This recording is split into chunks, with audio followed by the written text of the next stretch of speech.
That same week, Grant sat down at the kitchen table and told me his mother's tenancy was ending. He said he wanted her to move in permanently, not asked, wanted. And then he smiled and said she had already started packing. I kept my face neutral and said, then let's discuss it at dinner with both families there. He thought I was agreeing. What he didn't know was that my solicitor had already drafted the divorce papers, the motion to preserve my home as separate property, and the filing plan for Monday morning. So, Saturday came. I cleaned the house, set the table, cooked Vivian's favorite meal, and waited. Vivian arrived carrying her good china. Courtney showed up with overnight bags because apparently she thought we were celebrating. My parents arrived quietly, my father carrying the original deed and gift letter. Dinner was strangely pleasant, almost cheerful. Then after coffee, Grant stood up, tapped his glass, and made his big announcement. He said his mother would be moving in with us permanently. He talked about rearranging the study for her. He welcomed Courtney anytime. He even said he'd already ordered new keys. Then he looked at me and smiled. Right, babe? I stood up. I took the folder from behind my chair, set it on the table, and opened it. First, I held up the deed and explained that the house belonged solely to Teresa June Hauren. Then I read the gift letter out loud. My father confirmed every word. Grant's smile disappeared. Then I took out Sandra's report. I went through the fake invoices one by one, roof repairs that never happened, floor work that never happened, plumbing work my father had done himself for free. Then I said the number out loud, £23,400, and looked straight at Vivian and said every pound had been traced to her savings account. The room went dead silent.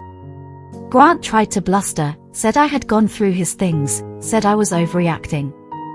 But once I said the words, forensic accountant, and divorce court, the whole performance started collapsing.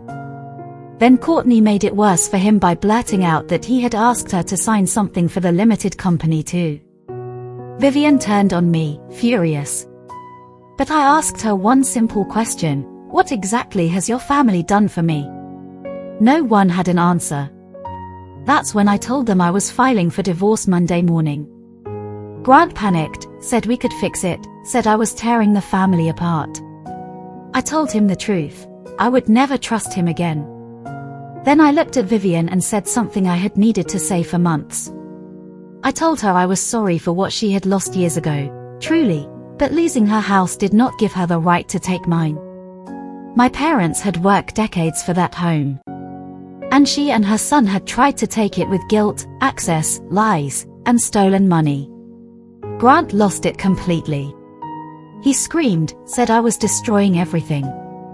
Then he grabbed a wine glass and threw it at the wall behind me.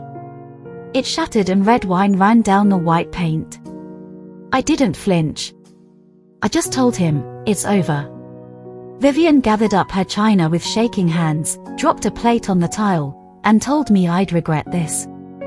I told her I wouldn't. Then they left. The house went quiet. My mother asked if I was okay.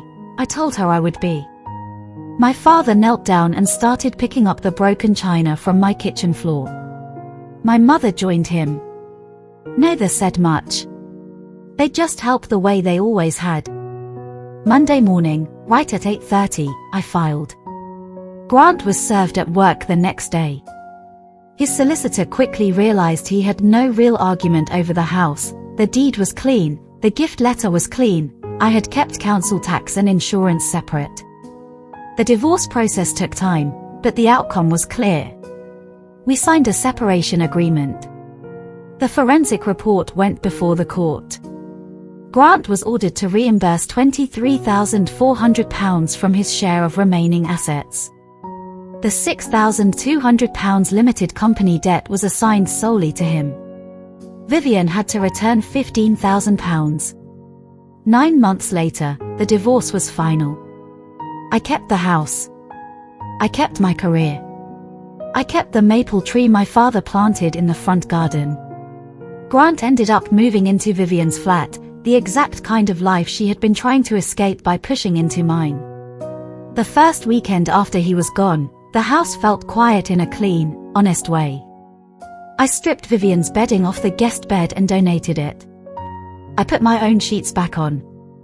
I took down the lace curtains she had chosen and rehung the navy ones my mother and I had picked out together. I opened the smart lock app, removed every other user, changed the master code, and made myself sole administrator again. One user, one code, one home. Then I went to the garden center, bought marigolds, and planted them along the front path. My father said my grandmother always planted marigolds because they kept the bugs away and made the house look loved. When I finished, I took a picture of the house and texted it to my dad with 4 words, "I kept it, Dad." An hour later, he sent back a thumbs up and 1 word, "Good." And that was enough. What I learned from all of this is simple. A home is not just a building, it's a boundary.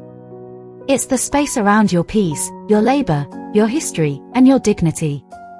And if you don't protect it, someone else will decide they're entitled to it. My parents didn't just give me a house, they gave me a foundation, a paper trail, and a lesson I will never forget. Know what's yours. Keep it documented. And never apologize for defending it. That's my story, 1 dinner table, 1 manila folder, and 1 house that stayed exactly where it belonged. More interesting and real life stories, subscribe to my channel and stay tuned.